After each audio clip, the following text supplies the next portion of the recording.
Hello, everyone. Thank you for taking the time to join us today for our webinar, Extending the Candidate Experience from Shoulder Tap to First Day.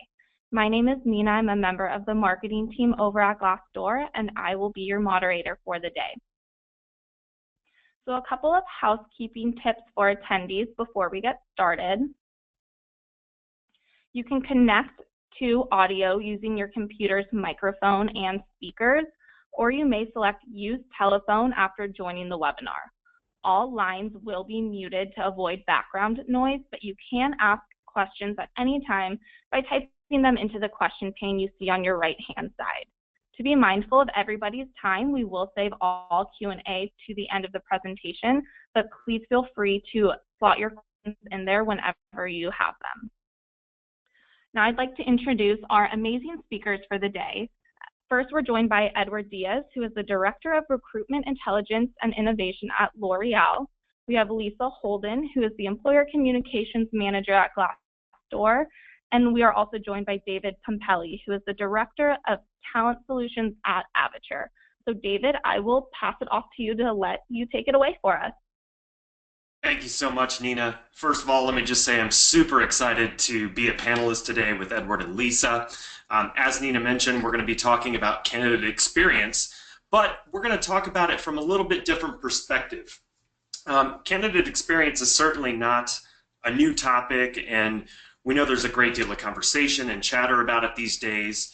And I'm also certain that all of our participants today really do understand the importance of providing a good candidate experience. However, when thinking of a good experience, we find oftentimes that the conversation, and more importantly, the actions to improve it, tend to center around the actual application and interviewing process. And while these are really, really important, they're only a piece of the candidate's perspective. The reality is that every touch point between the candidate and your organization has an impact on that candidate. And this is a really important concept because I think we could all agree that skilled professionals are in really high demand and they have a lot of options. That means you can have a great application process but fail to convert talent with a poor offer process. We know that young professionals are changing jobs way more frequently these days, whether they're in search of more opportunities, work-life balance, and or cultural fit. And you can have a great process to attract these young professionals, but what are your chances of retaining them if they have a disconnected experience on their first day on the job? So today we're going to focus on 6 key areas of the hiring process in what we say from shoulder tap to first day. And we're going to highlight what candidates want through each stage, and we're going to share key perspectives from Edward Diaz on how L'Oreal, one of the world's largest consumer brands, is overcoming common candidate experience challenges and delivering a good candidate experience to more than 1.5 million applicants per year. The candidate experience is not just one thing or one particular area, but it's made up of every single interaction a candidate has with your organization. At Avature, we look at each one of these touch points, not only from the view of the candidate, but also from the perspective of recruiters, hiring managers, and business leadership personnel.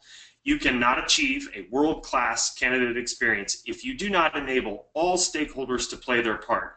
And this is where Avature really comes to life. And I look forward to everybody getting to see how L'Oreal is putting candidate experience into practice with Avature. But before we get into that, Lisa, how does Glassdoor look at the candidate experience?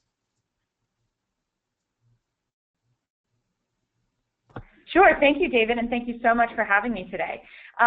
So let's start by walking through a typical candidate decision-making process.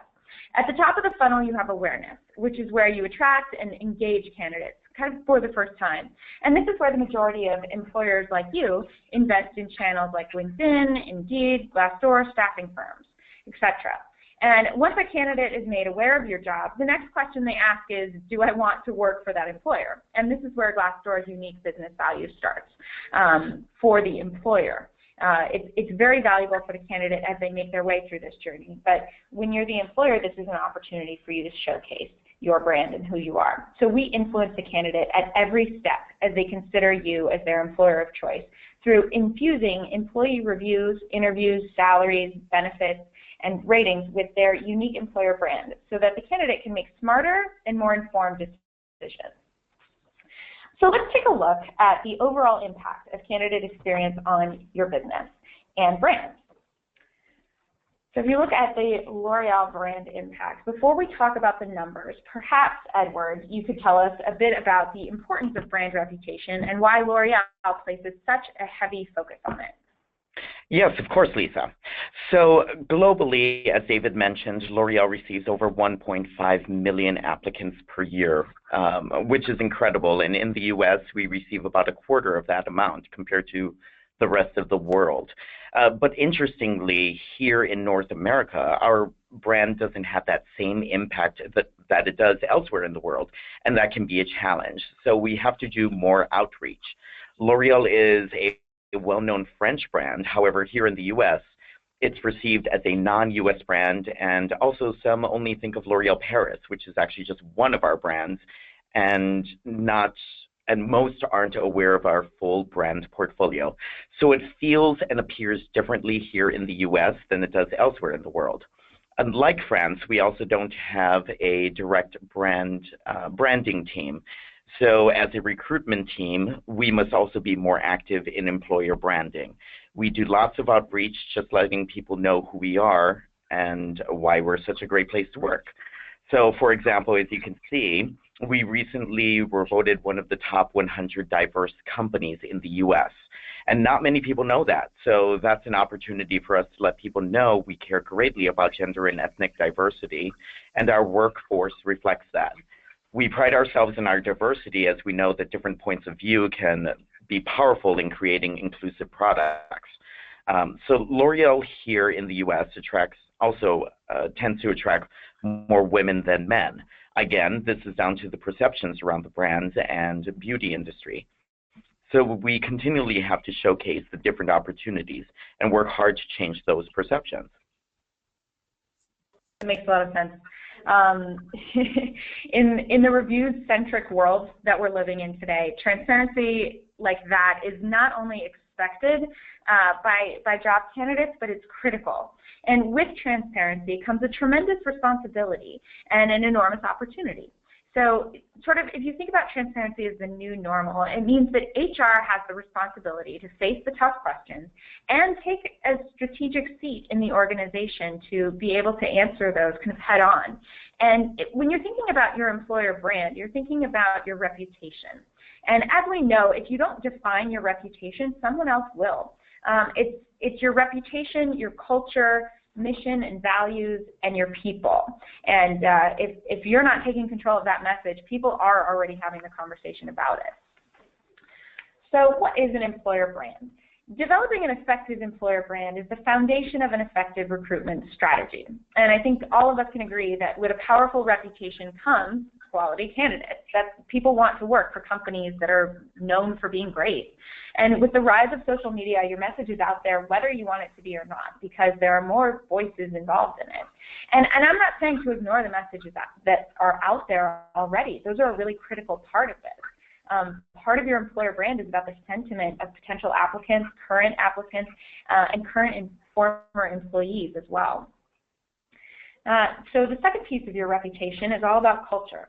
According to the 2016 Human Capital Trends report by Josh Bersin, culture has become one of the most important business topics of 2016.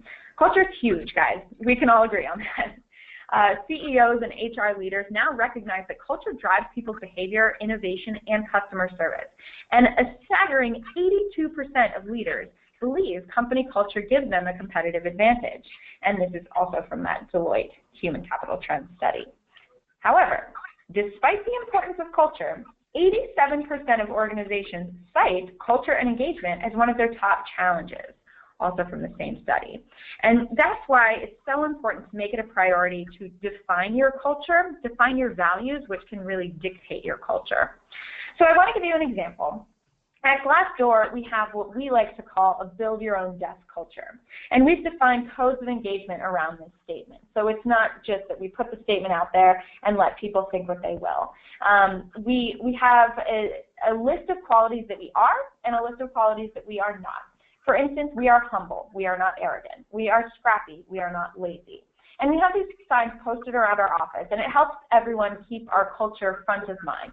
our culture and our values front of mind. It helps guide how we interact with each other, go about our work, and how we talk to each other. We have a shared language for talking to each other about our culture.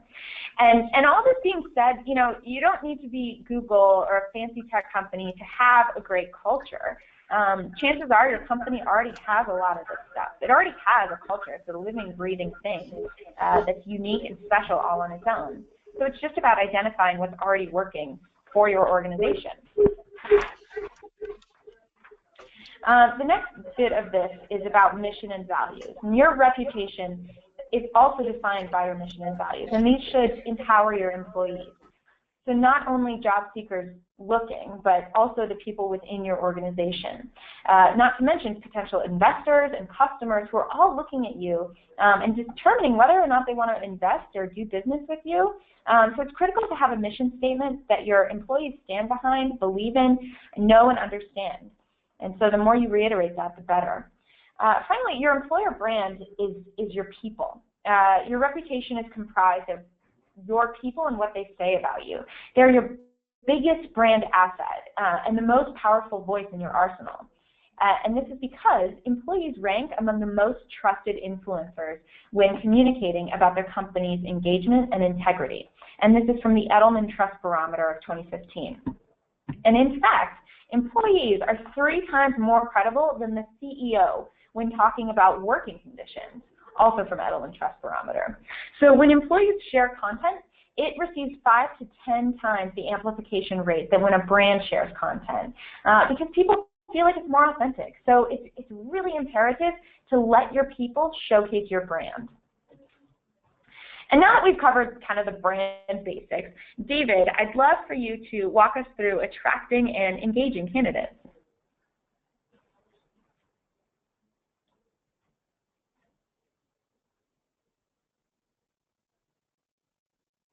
David, are you still there, or did we lose you? My mistake. Sorry about that. Thank you, Lisa. Sorry, I was on mute. The attract and engage phase is really the first step in the process. And so we want to ask ourselves, well, how do we start creating a good candidate experience, at this point? And if you think about it, it's really the first step of the candidate search. They could be searching for an internship, a job, or they could just be seeing what is out there. This would usually probably be through your career site. It could be through a talent community, or it could even be through Glassdoor. You want to be able to provide clear information about company values, employee testimonials, and reasons why people want to work and stay at your company. In fact, surprisingly, the research showed that these are more important to candidates than actual hard facts around financial and services information. From your perch at Glassdoor, wouldn't you agree, Lisa? You know what? I would. And that is astounding, because I personally think that I would like to think I was more interested in financial services information, but as it turns out, people want to know what it's like to work at a company more than they care about that stuff. And perhaps they're just browsing, and a good place to start looking is, of course, Glassdoor. And 89% of Glassdoor users are either actively looking for jobs or would consider better opportunities. So everyone's always looking, and they have their ear to the ground, as we say. I want to talk about passive and active candidates. So the start of every successful hire is getting the attention of a candidate in the first place. And that starts before we ever truly know who the candidate is. We're at the top of the funnel and trying to expand the reach of our talent acquisition efforts and employer brand as far as possible. So any channel can lead to that coveted first touch point, that first impression that a candidate gets of your company. And we need to measure how this happens. So there are typically 2 types of candidates. We know this, right? The passive candidate and the active. And so for passive candidates, they'll become aware of you through the channels they use every day, whether it's a consumer or potential buyer of your product or service, advertising, both from a marketing or recruiting perspective, conversations with their connections online and offline in their daily web browsing. It's more of a they happen upon you kind of experience. And so for those actively looking for a job, they're in a completely different seat. They're actively using channels like job search engines, job boards, and Google searches to find potential job opportunities that are open today. And they may also be actively connecting with their own networks to receive referrals for potential positions. And so in either case, the candidate has come across your organization as a potential employer, and if successful, their interest is piqued enough for them to consider researching your organization more deeply. Yeah, as an Lisa. employer. That's a really good point, Lisa. And I think a lot of organizations would probably agree that whether they're passive or not, candidates need to feel inspired. They need to feel motivated and apply to your company, and brand has a big part of that. Edward, you mentioned earlier that you don't necessarily enjoy the same brand affinity in the US that the rest of the world benefits from. How in North America are you dealing with this? How are you attracting and engaging with potential candidates?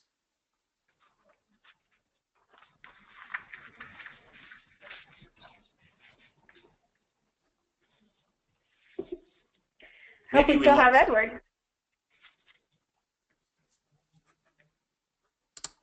Sorry, were you not able to hear me? I guess I was muted as well. So sorry about that. But yes, David. So what we do is we target specific audiences in a number of ways. The first step, for example, is our career site. As we saw in the bar chart that you presented earlier, the career site should clearly not only focus on job postings anymore. We took this into account at L'Oreal, and as you can see on our career site, visitors can learn more about how it feels to work for L'Oreal and get career advice as to who we are looking for in that particular section, as well as find more information about diversity, our benefits, and all the possible job functions and our locations. As you can see, we present a lot of content for candidates to explore and learn more about L'Oreal and what it's like to work here. And so that's basically the career site. What we also do is we create landing pages specific to different audiences, making it easy for potential candidates to register their interest with us and associate themselves to specific talent pools. As you can see on this particular landing page, we have branded the header to reflect the campus we are visiting to provide that level of personalization. We've also included video content so that candidates can get a better understanding of L'Oreal, and we try to keep the questions to a minimum so that candidates can quickly share information with us without it being a lengthy process. So another thing that we also do is that we also regularly combine text messaging and branded URLs in combination with these landing pages. So for example, let's say we're visiting a new city or campus. Our recruiters are able to create a landing page themselves in a matter of minutes using the Avature landing page builder to help publicize the events. And we drive traffic to the page through our text codes. Or we brand URLs which can be shared across social media and sometimes directly with campus career service centers. On site, we can just ask attending candidates who had not yet signed up, as you can see on this by this text, through the landing pages. We've asked them to text the word L'Oreal to a particular number, and they will receive a link to the landing page and can quickly fill out the form on their mobile devices while they're waiting for the event or presentation to start. This allows us that flexibility of receiving this information before, after, and during the event, and provides multiple paths to get to the landing pages with the ease of use and candidate experience being top of mind. So another thing we do tend to do, like I mentioned earlier, we have to make more of a concerted effort in the US. So what we do is we reach out to candidates to share our stories and much more. L'Oreal USA recently, for example, launched the Life Work campaign focusing on the lives of 12 employees. What we wanted to do was demonstrate that it's possible to have a good work-life balance here, and that it's also possible to live your life through work. We selected these 12 employees to showcase their duality and photograph them as part of this campaign. I was one of them, as you can see, that's me. So I'm not only the Director of Recruitment, Intelligence, and Innovation, but I'm also a performer. We also have a DJ who works in finance and a visual artist who works as a scientist in one of our labs. So we wanted to showcase that life and work can coexist together. We then shared these photos and stories across our social media channels, and honestly, the campaign has been excellent. Sometimes We also have to think outside of the box. Here in the U.S., most of our applicants are women, as I've mentioned before, as it's one of our branding challenges here in the U.S. So in order to attract more men to apply, we leveraged SoundCloud.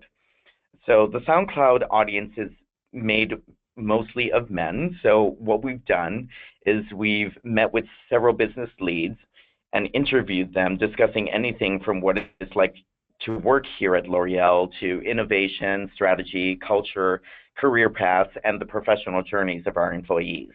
And then what we do is we upload these files and podcasts to the channel, and it seems to resonate well, and we can share these as well.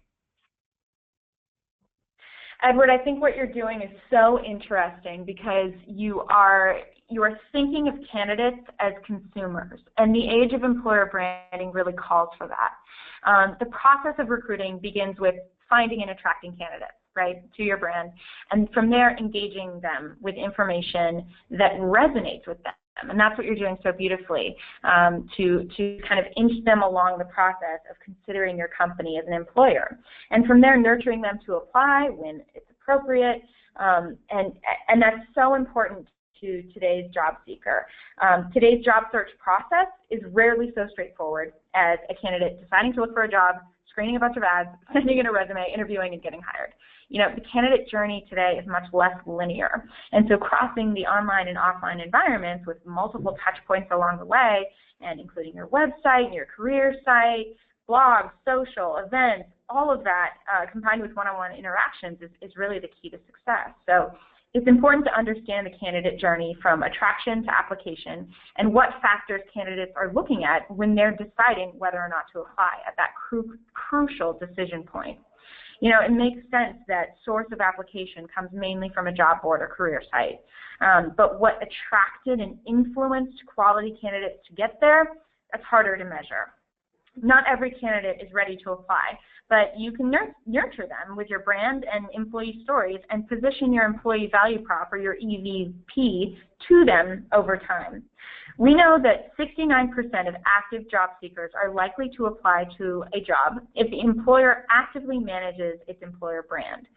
And what I mean by that is things like responding to reviews, updating its Glassdoor profile, sharing updates on the culture and the work environment.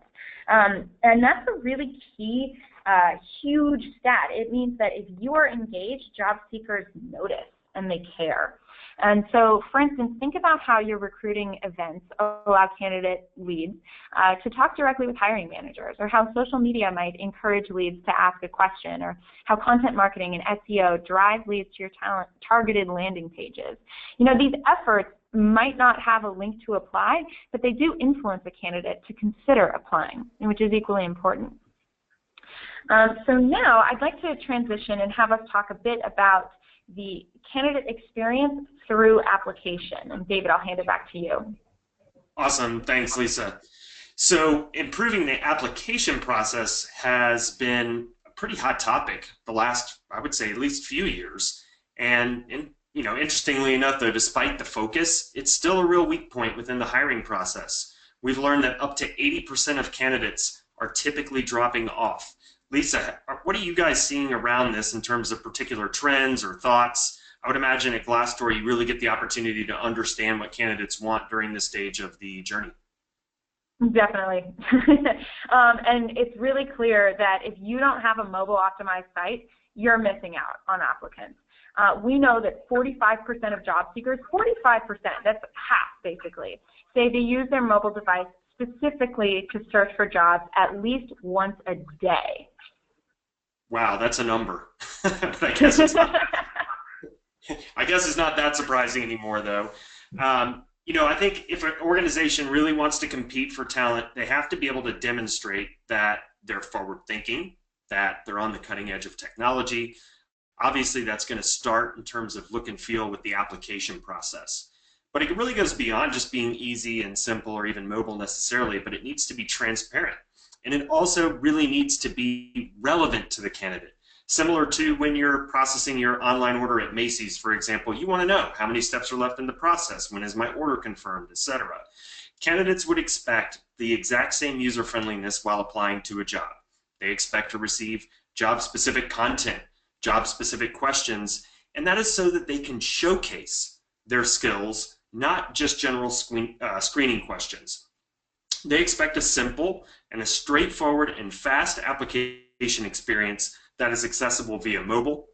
And it is also important to customize the application process for each of your target audiences, as it can really enhance your screening process, improve the experience for the candidate.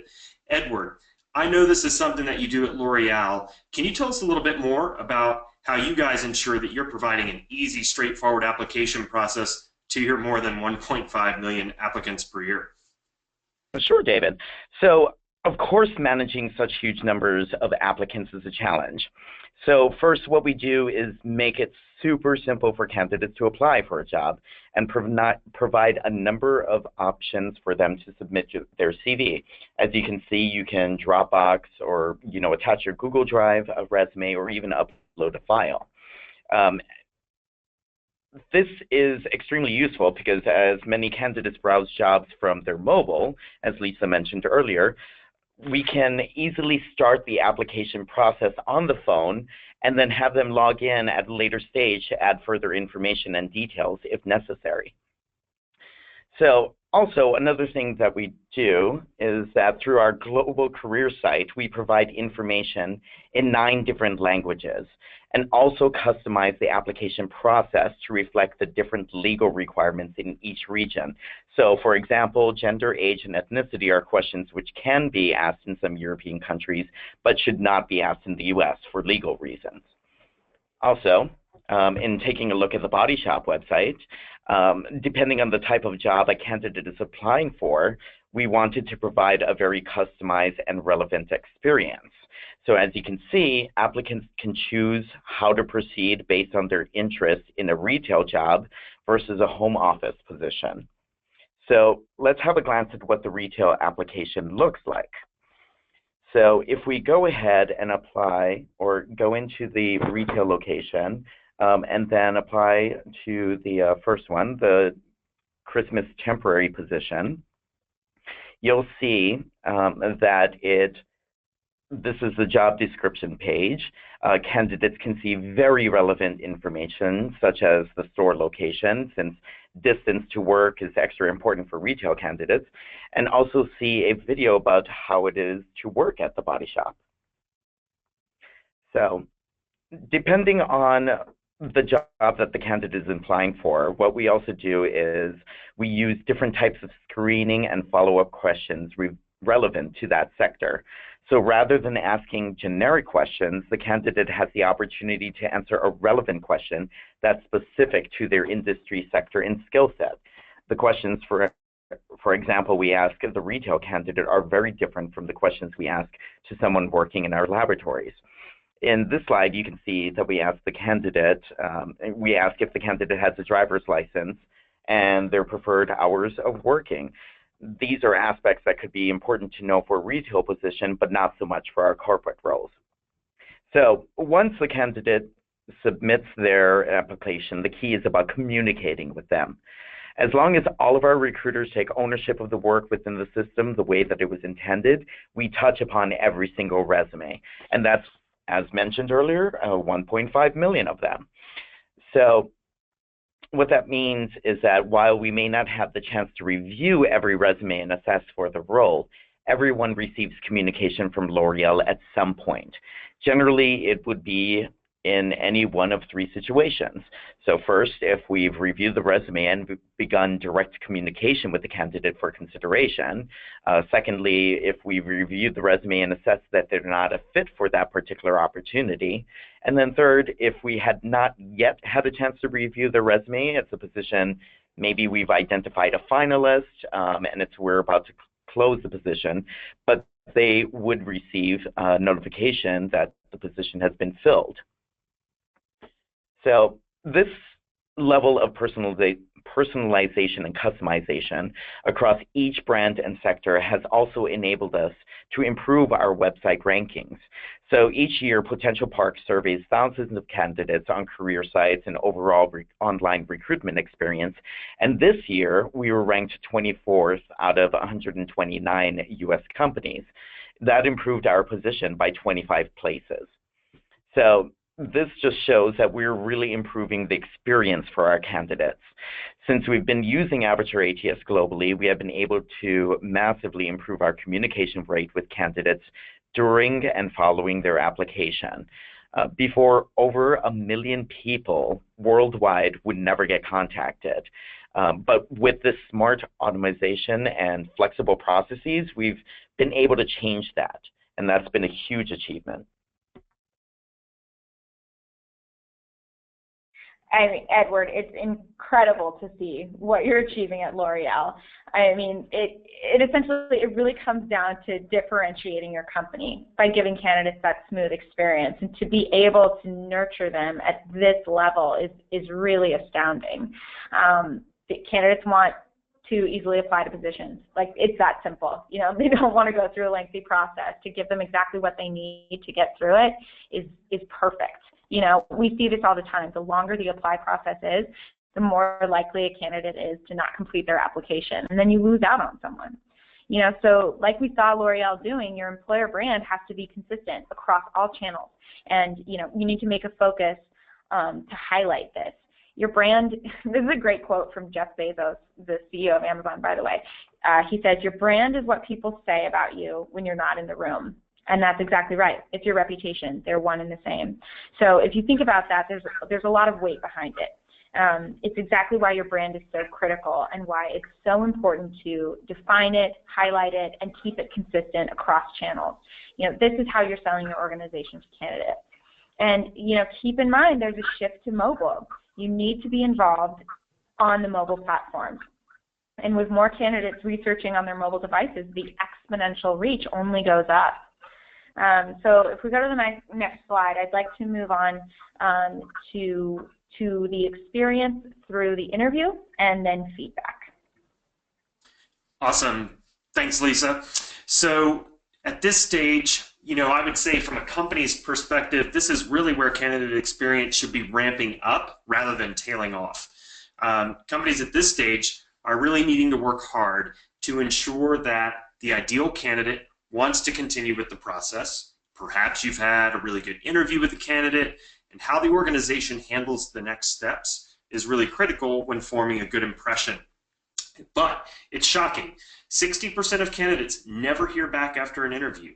And as you can imagine, this leaves a pretty negative impression about your company, which they can share with their friends, their family, and on social media. So, and also the research is telling us that 96% of candidates just simply indicated that they want to receive personal quality feedback regarding their skills and the overall impression that they left.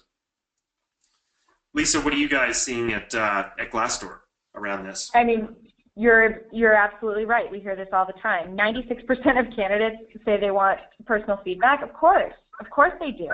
I'm surprised. What are those 4% talking about? You know, and it's clear when you read the reviews from candidates online on Glassdoor.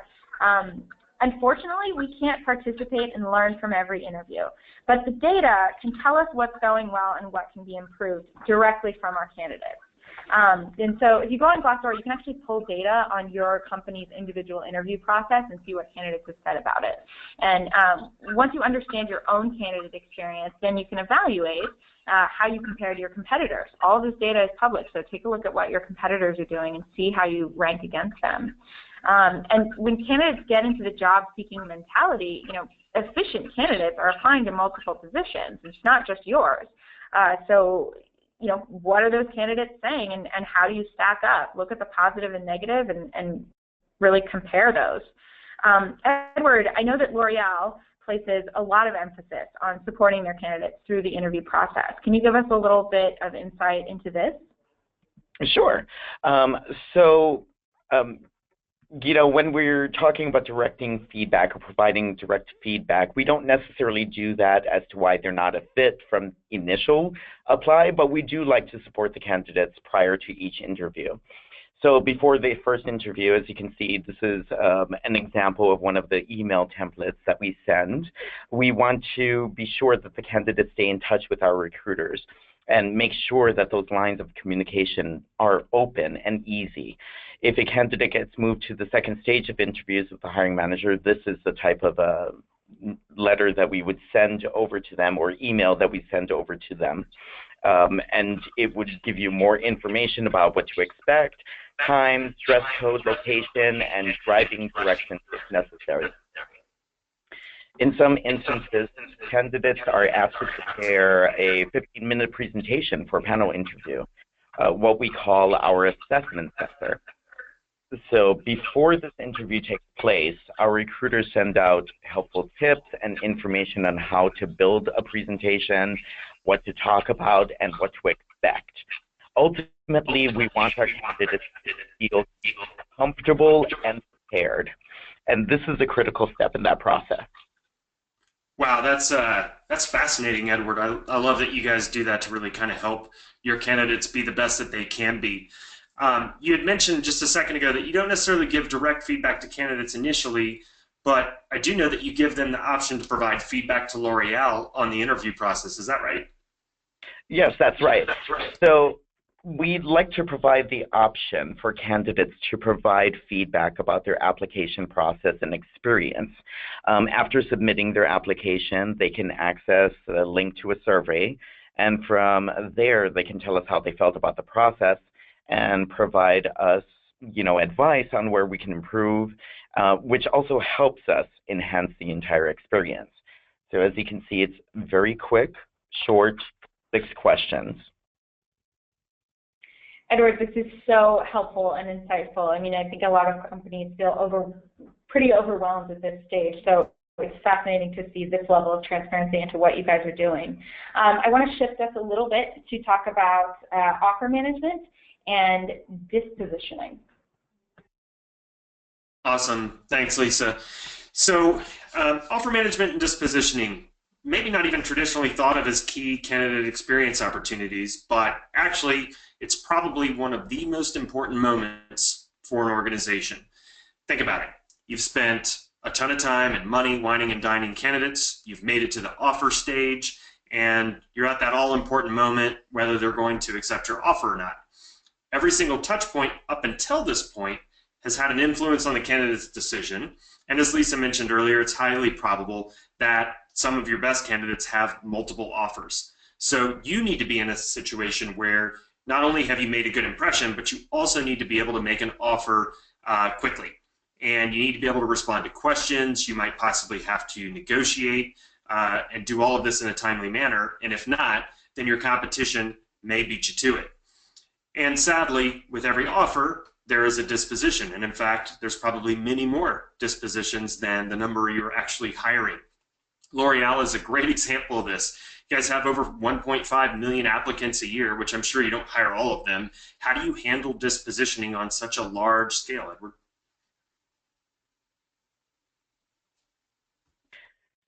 So David, over at L'Oreal, we have a few ways that we disposition. With so many candidates, we try to educate candidates before they apply so they can decide whether or not they feel they are a fit for L'Oreal. Like, for example, we try to be as transparent as possible when it comes to compensation from the get-go. That can often naturally disposition a certain number of candidates as they may feel their current experience is not sufficient for a certain level of compensation, or vice versa. We also embed some knockout questions, for instance, during the application stages. As I mentioned before, this helps us identify candidates that meet the basic requirements. If they don't meet them, then we use soft email communications, thanking them for taking their time to apply and expressing interest in L'Oreal, and then we explain that their current skills and experience don't meet our basic requirements for that particular role. So over at L'Oreal, we have a thing where we never say no. It's just not now. We have many brands to consider, so dispositioning doesn't always have to be such a sad story. Sometimes a candidate may not be a right fit for a brand such as Maybelline, but a perfect fit for another such as Kiehl's. So what we do is we take detailed notes on all the candidates who we have spoken to, and we build those future talent pipelines with nearly all those that don't employ. We constantly present new opportunities to our silver medalists, and our recruiters maintain those relationships by keeping L'Oreal top of mind.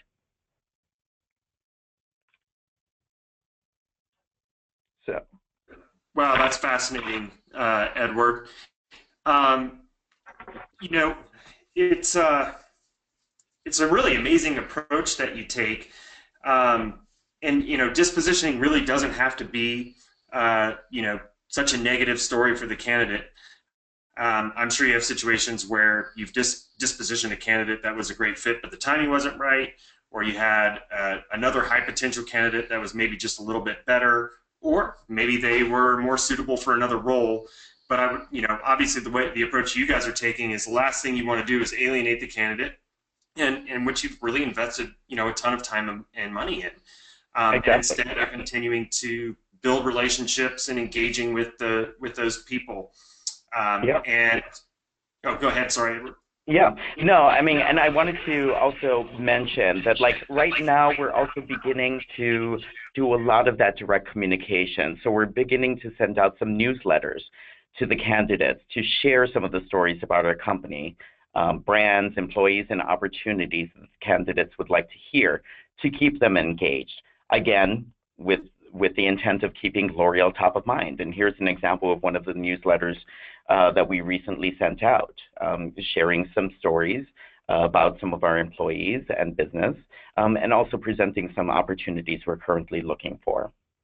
So another thing that we also try to do when we disposition the candidates, if we've met with a candidate that has gone through the interview stage, but unfortunately didn't quite make it, then what our recruiters do is they disposition them over the phone or in person. They have a direct call or conversation with the candidate and try to be as transparent as possible and provide insight on where they could potentially fit in the future.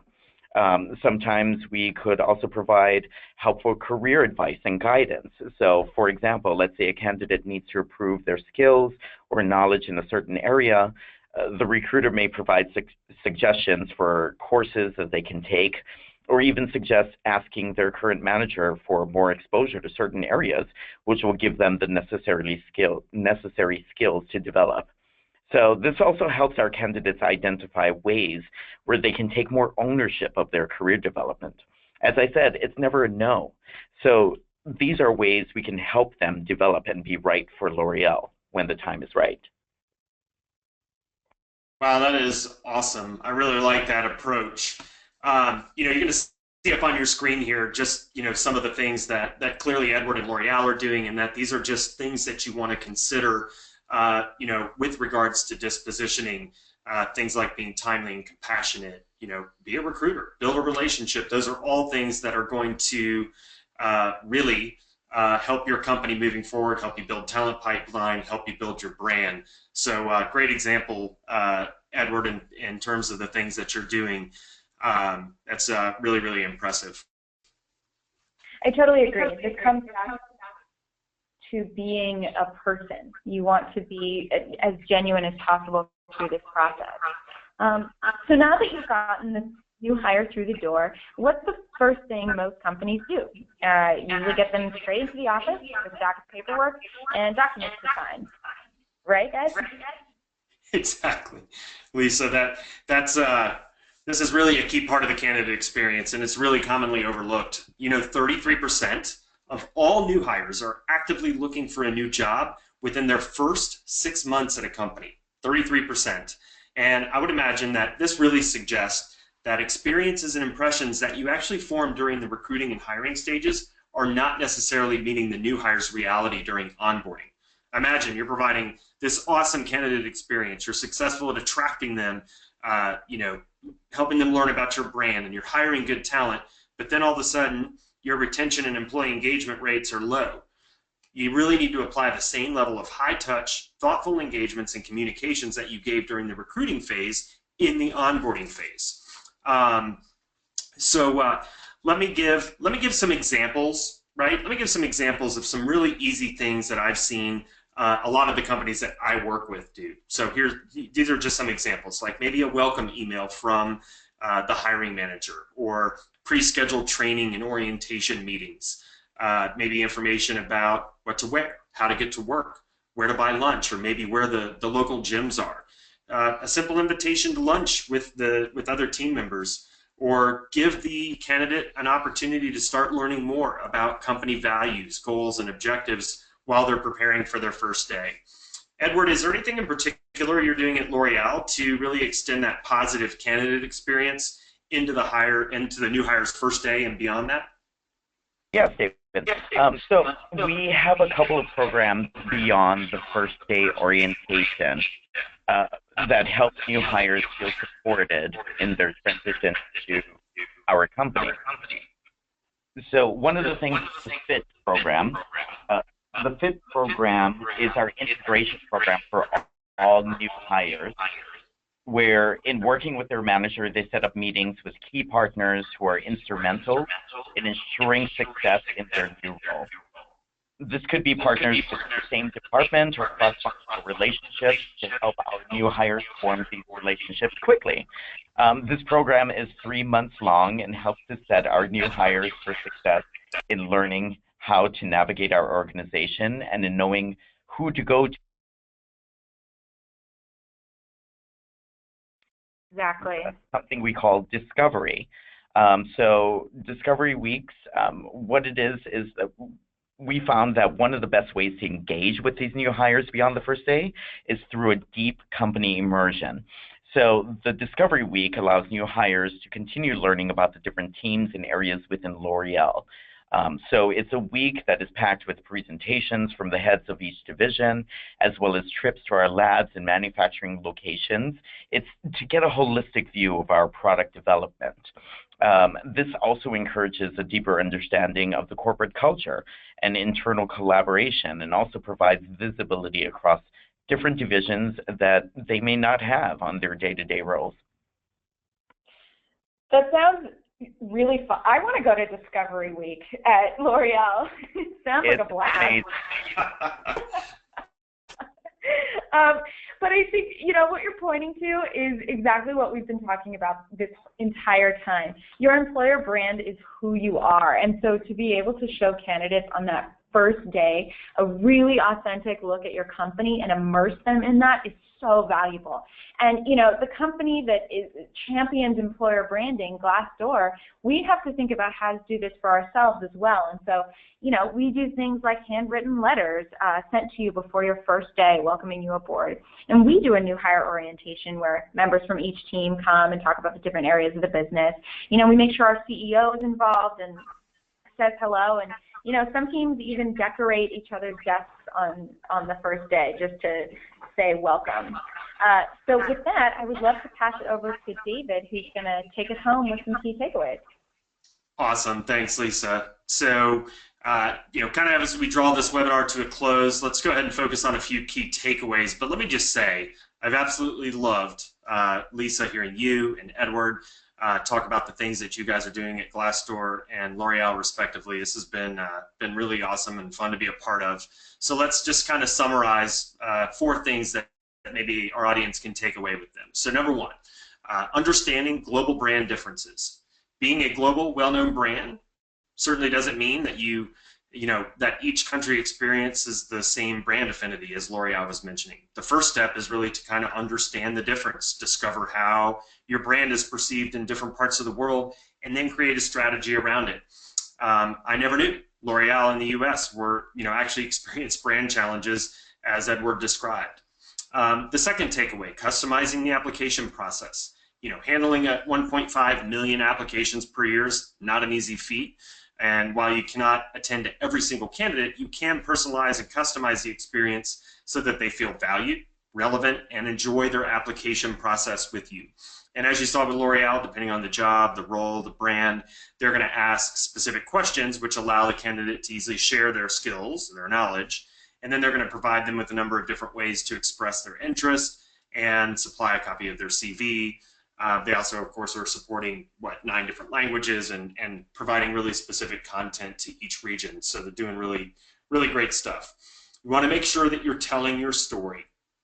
People seek a greater work-life, as people seek a greater work-life balance, it's really important that you share your employer's story. Clearly, Glassdoor and L'Oreal are really doing that.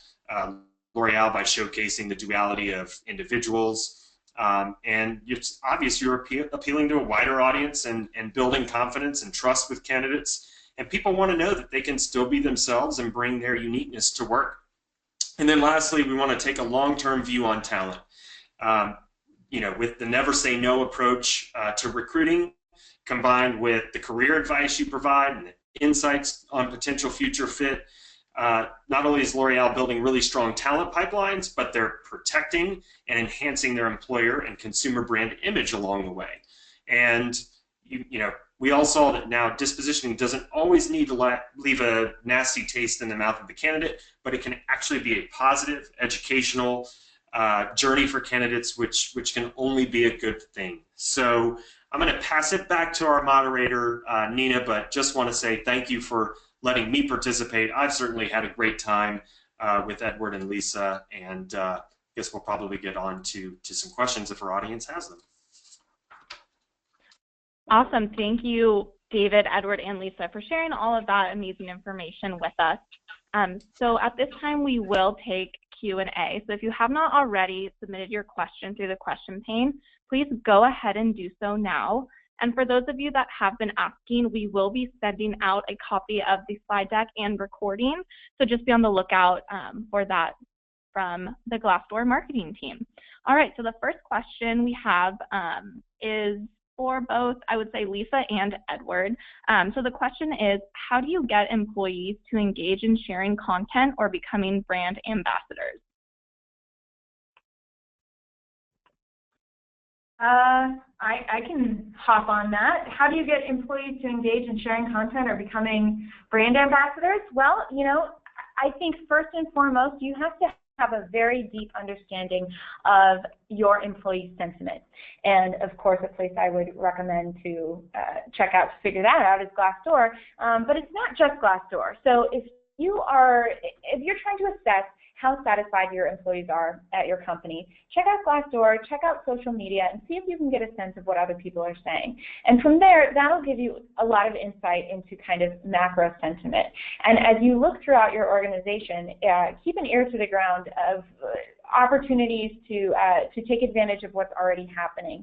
So there are voices on Glassdoor, which can give you kind of a macro perspective of what's going on, but there are individual voices as well. Across your organization, people who are championing programs and putting in a little bit extra to make your company great. And I think the best thing you can do is give those folks a voice. Give them a platform to share more and do more. Congratulate them and reward them for their efforts.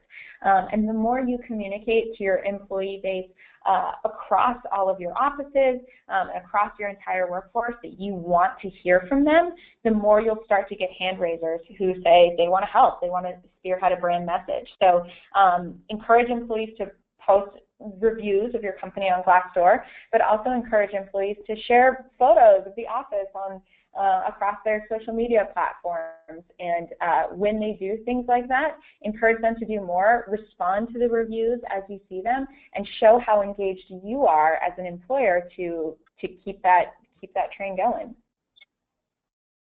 Yes, and over here at L'Oreal, I completely agree with Lisa. We do that. We've asked people to go on Glassdoor and post their reviews about L'Oreal.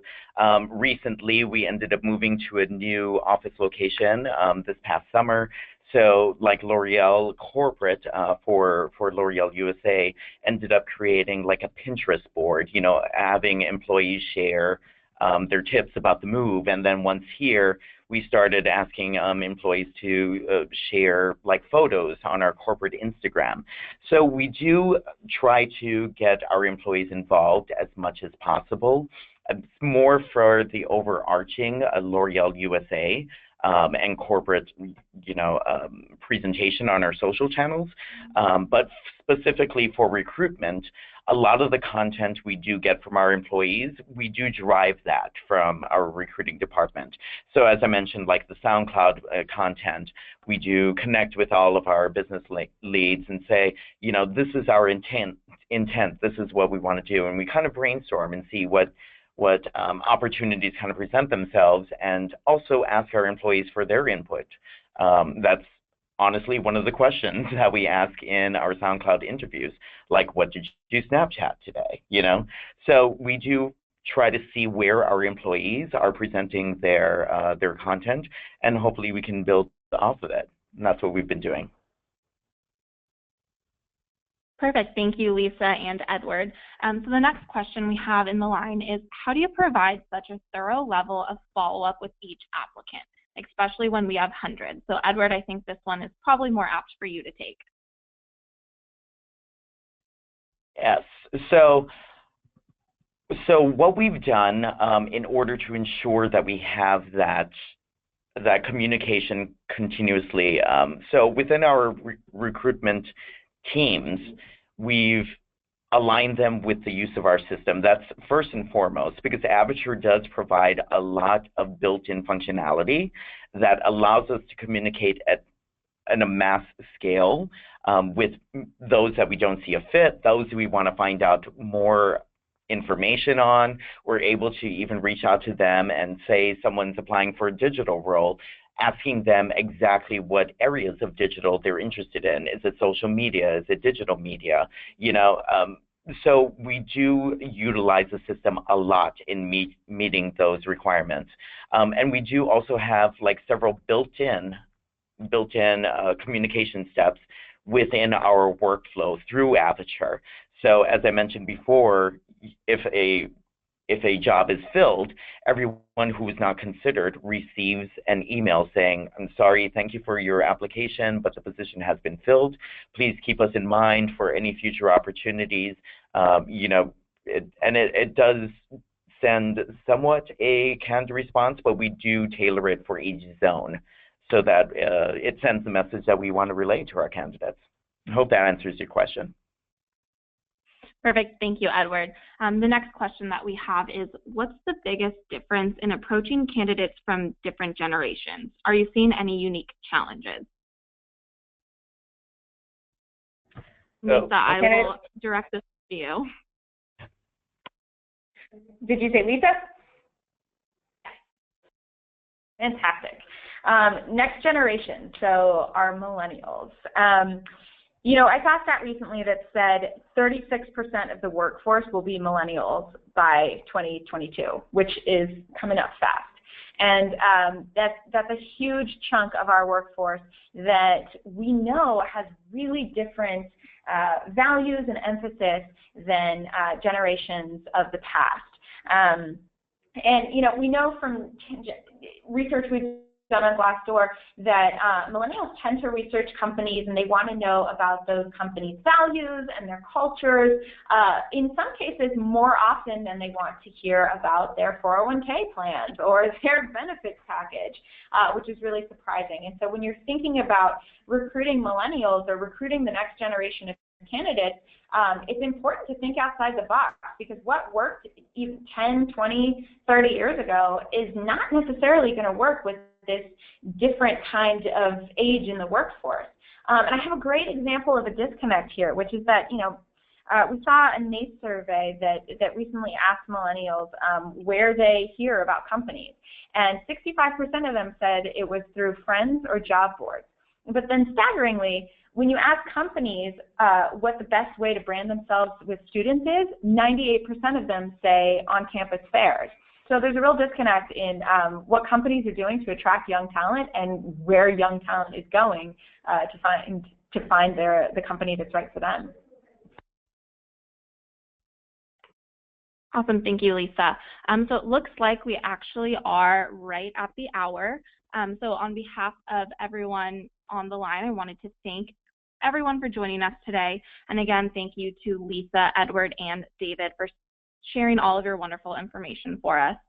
So with that, we'll let everyone go. Thanks for joining, and we will catch you all next time.